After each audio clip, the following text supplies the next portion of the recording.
How to quintuple your GDP in 5 years? Oh, I did want to watch this. Hoser had a video about Guyana. Guyana? Because I've seen this graph. I actually talked about this. I was talking about how Maduro wanted to invade Guyana for the oil because it's gotten insane. It's gotten, like, overnight, the oil fields in this country have gotten, This is a real graph. It shows Guyana's per capita production. Okay, there it is. Guyana has been by far the fastest growing economy of the 2020s, going from producing around $6,000 a person in 2019 to $34,000 just 6 years later. That's from lower than Peru's to higher than Spain's. It's oil. Reaching growth rates of up to 44% a year. And I'll just tell you right now, this growth is entirely because they struck it rich and found oil. Yeah. In 2015, highly profitable oil of the best quality, light and sweet. Light, sweet crude, baby. God, it just tastes better. The thing is about light, sweet crude is that it just fucking hits different, bro. It's like refreshing. Instead of that heavy crude, it just like weighs you down. It's hard to refine. That Venezuela shit, oh, you get that light, sweet crude right next door. Guyana needs some freedom, USA. Well, the thing is, and this is what I talked about, is Guyana already has ExxonMobil and Chevron. All the companies are there. They're printing. They don't need it. There's not going to be a freedom. They're already making money hand over fist. But I mean, there's two directions you can take this, bro. I mean, listen, I understand there's an ideal world. There's an ideal world where Guyana has its own Exxon and Chevron doing everything. But at some point, you need someone to come in with the tech and the expertise. And it just depends on the split, really. I think they have a good split. I would love that he talks about their split. Because there's countries that have splits that it's win-win. The problem really with this is you get like, it depends on how good your leadership is. I don't know much about Guyana's leadership. Because if you have a good leadership, the smart thing to do historically is you negotiate the best split you can, 50-50, 60-40, whatever you can, okay? You get a split. You take that money, you invest it all in like actual smart diversification in public services. You try to fucking improve your country and diversify away from oil. The more realistic thing is that you siphon it off for your corrupt leaders. You spend a little bit on like public services to keep people from getting super angry. And then you spend a lot of it on military tech to crack down. That's what most countries that get this kind of wealth do. They just get real corrupt with it. And then you can try to do what Venezuela did later and like, all right, well, we want the whole pie. So we're going to seize these oil fields from Exxon and Chevron. But the problem is if you don't have the expertise, they fall apart. They fucking collapsed. The oil output of Venezuela went from like $3 million per day to 1 million over that time period because everything fucking fell apart. So there's a lot to do here. I think there's a smart way to do it. It's obviously better than not having resources, I guess. But you heard of the thing called the Dutch disease? What was the original Dutch disease? What was the product? I just know the economic term. Dutch disease is the idea that you get some product that is so overwhelmingly profitable that it crowds out everything else. I think it was natural gas for the Dutch, but it becomes like everything else in Guyana will probably become uninvestable other than oil because everybody just focuses on the oil. And it actually cripples you because you lose every other industry. The Guyanese political and economic scene has been absolutely dominated by this new cash. The main question? Yeah, what do you do with it? Yeah, Luckily for them, there's now been a century of petrostates to model the economy this is awesome. after.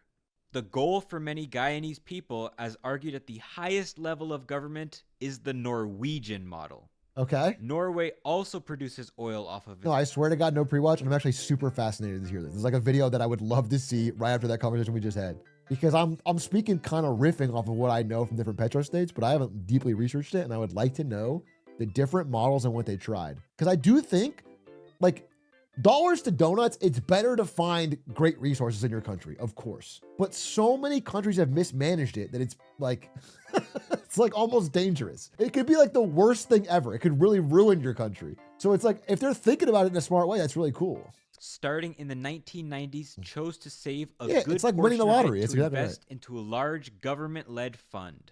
That fund is now worth over $2 trillion, or over $350,000 a Norwegian. It's also one which is transparent with strict oversights to depositing and spending rules, with maybe the biggest being that no more than 3% of it can be spent in a year. That's the goal. Guyana has in Yeah, fact type. set up their own natural resource fund. I Now will say the whole fucking Norwegian sovereign wealth fund is like dumped into U.S. tech stocks. So, so if there was ever a correction in U.S. tech stocks, I swear to God, Norway would be kicking themselves. under its Dutch rule, it was a typical slave-based plantation economy until the British took over in the early 1800s, legally banning slavery. But, you know, cheap labor is cheap labor, and for another century they shipped in indentured laborers to work in the grueling sugar plantations. It's like banning credit cards but allowing buy now, pay later. It's like you're just skirting it in name only, bro. It's ExxonMobil only owns the biggest share of Stabroek, being the ones to originally find its profitability. Then Chevron owns some, then the Chinese National Overseas Oil Company. Oh, China's in there. Its importance can be seen by the fact that Chevron only bought into Guyana in 2025, purchasing Hess's share for $53 billion. Sheesh! The world's largest private oil. Wait, this must be some fucking sweet crude. Damn, they paid $53 billion for a little chunk? Damn, bro. This thing must be the fucking...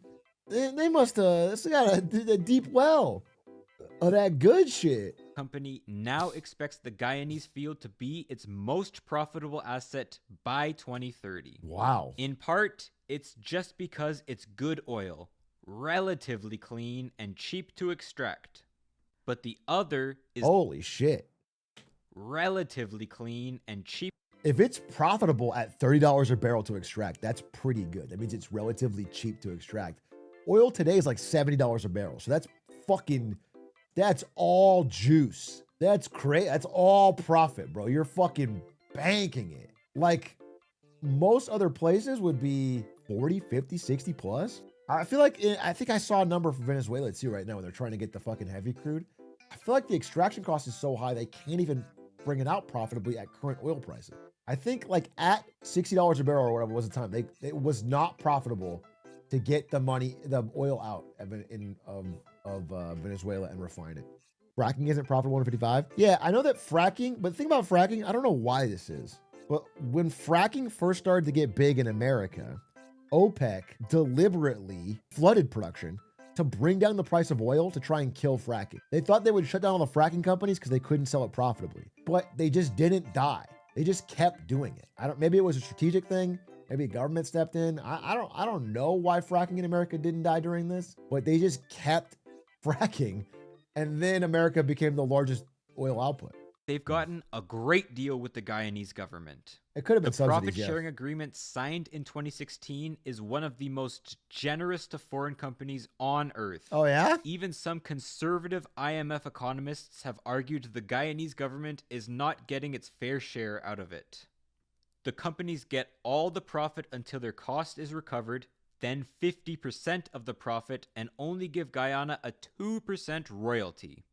Meaning for a $60 barrel of oil, Guyana could expect to keep around $8.60. Yeah, Royalty to develop Mr. Wonderful deal from Shark Tank. Trinidad and Tobago is the country most similar to Guyana, which can make it quite scary to follow in their footsteps. Its recent history is also a very textbook example of the resource curse. Sad. All they have is gas. Classic Dutch disease. Yeah. But that's nothing compared to the country with the worst crime rate, just to its south. Big V. Venezuela's oil-based economy was always ailing, but it collapsed under the Hugo Chavez and Nicolás Maduro governments. One of these rallying tactics was a push against a natural enemy of the Venezuelan people, Guyana.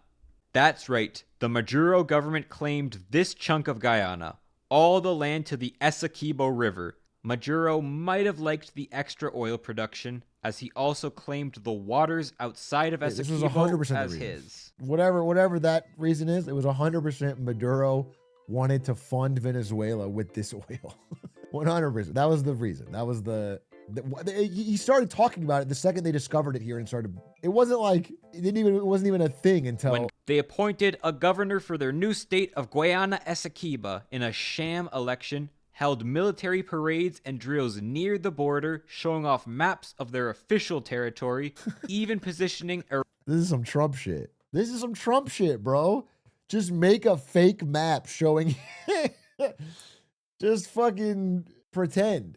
It really looked like for a couple of years, Venezuela was about to strike Guyana any day now, and subsequently be beaten back by Brazil, the UK, and obviously America. But none of that happened.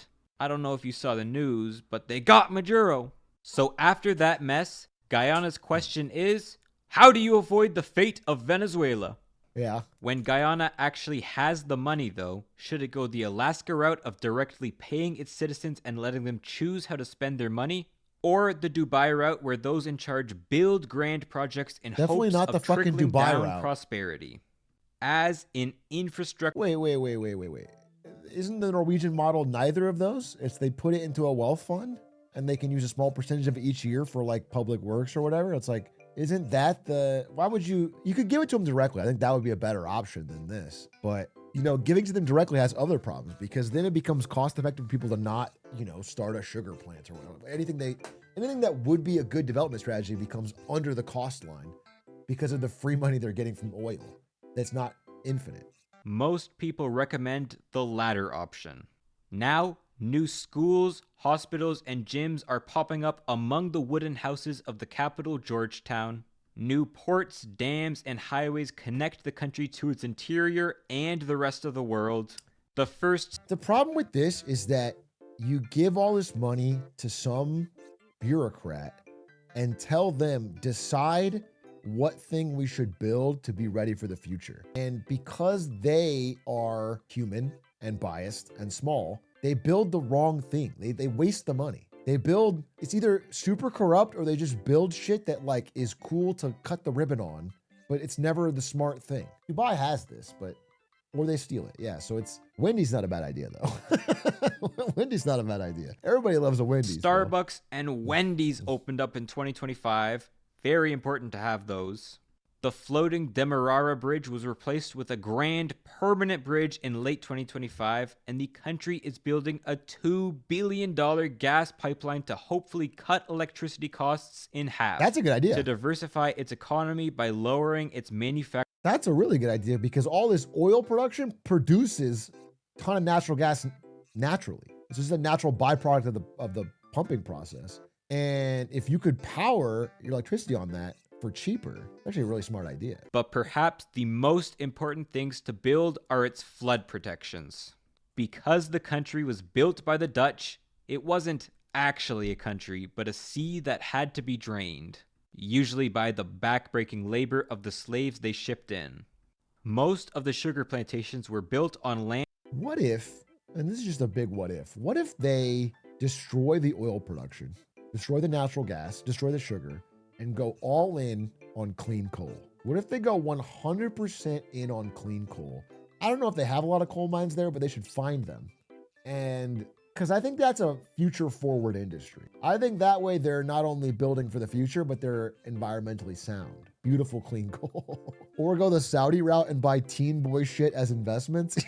That was the example I was saying earlier. I just wasn't labeling them specifically. Like you can buy soccer teams and a bunch of stupid bullshit, like at way overpriced valuations that you're going to lose money on, invent the idea of the line, host an esports tournament, all this shit like you lose money on and pretend like you're diversifying, but you're not actually doing it. They should hold WrestleMania in Guyana.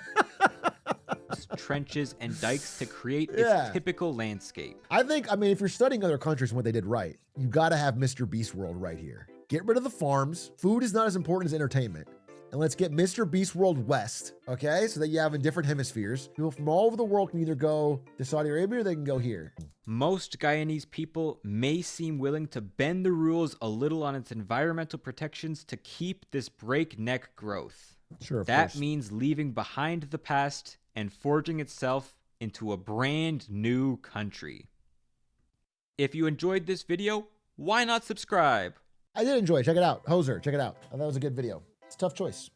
I think, dollars to donuts.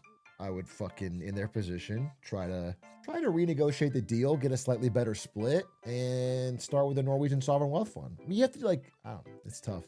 Every step of the way is hard. That's just being human, bro. Every step of the way, you got to fight corruption.